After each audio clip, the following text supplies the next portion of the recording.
We had persons that came in and they wanted to make it another issue as to, we had more Haitians there than we had Bahamians.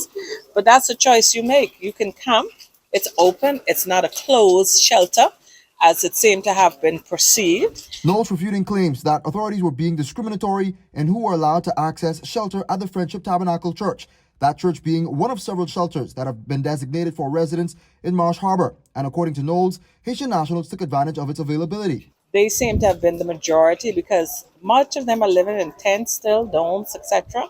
And they have families and children to look after. So, in fact, it was somewhat of a concern when we heard that.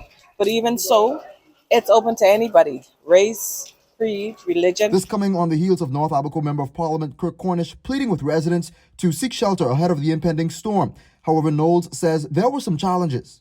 We have those individuals that wait to the very last minute, and we're working in the night without light, weather conditions, wind, and they're calling for assistance. And it's difficult for us to come out and risk ourselves to get these persons, especially if you have ladies that are pregnant. As we know, when the barometer drops, the expectation of pregnancy to births occur is a real factor. But here's what she says was priority for shelter officials as they rode out the storm. There weren't any confrontations to that level. That's what we mostly try to keep ourselves aware of, because you're bringing a lot of cultures together in under one roof, and a lot of anxiety because persons, they want to get back home, especially when the eye passed over and there was some calm.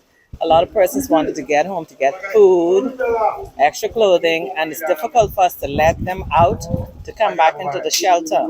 19-year-old Herlene Michelle says she and her family flocked to this shelter in hopes that they would not have to experience what others did in 2019 as a result of Hurricane Dorian. With Dorian, plenty of people didn't have the chance to move, and it started off like this. Nobody expected it to turn out how it turned it out, and so we felt the need to move because we didn't want it to turn out the same way as Dorian, and people was afraid of losing their loved ones. Now, following the passage of the storm, residents could be seen leaving the shelters and making their way home. And amid concerns that residents continue to be negligent when it comes to seeking shelter, here's what Knowles has to say.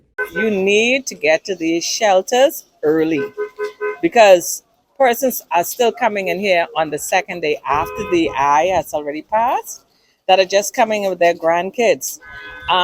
So the lesson learned is to come in early